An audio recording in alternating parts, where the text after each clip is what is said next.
The West Virginia Music Hall of Fame was founded in 2005 by Michael Lipton and others to honor a host of musicians in traditional genres associated with the state, and a whole nother school of musicians in genres not usually connected with the Mountain State, like opera, avant-garde classical music, jazz, rock, and blues. The Hall of Fame recently mounted its first permanent exhibit in the foyer of the Hewlett C. Smith Theater inside Tamarack near Beckley, a first step in possibly establishing the Arts and Crafts Center as a permanent home.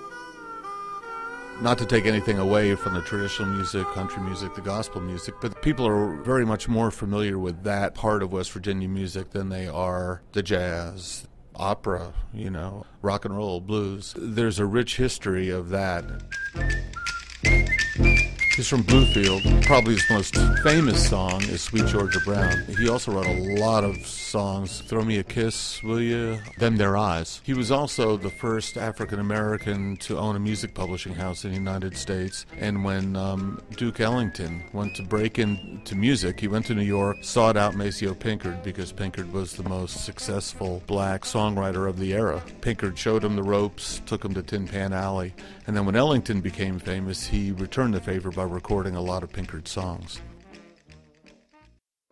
Uncle Bill came home about 10:30. Couldn't find his key, so he couldn't get in. Oh, it's tight like that. Don Redman, he may be kind of worldwide one of the most famous, maybe the most famous person we've inducted. He's generally referred to as the first great jazz arranger. He went on to write and arrange for Pearl Bailey, for Louis Armstrong, just about everybody in that era.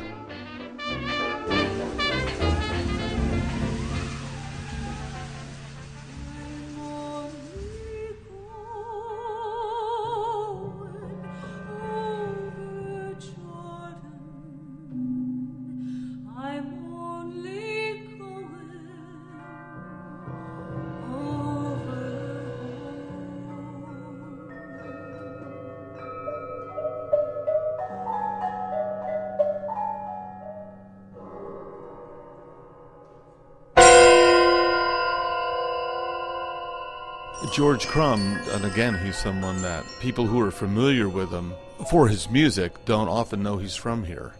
He actually stayed here kind of longer than a lot of people, through his teens, and then he went off to study in various places. And he was really one of the first real avant-garde composers, and that's evident in every aspect of his compositions, for even the scores. The scores are works of art, and he used to do calligraphy, I think, for his father, and I think that's where he first discovered the love of that. I want to spread the news that if it feels it's good getting used, oh, you just keep on using me until you use me up. There's certainly a lot of people who aren't familiar that Bill Withers was from here. We have a traveling museum that goes to schools, and we see mainly fourth graders.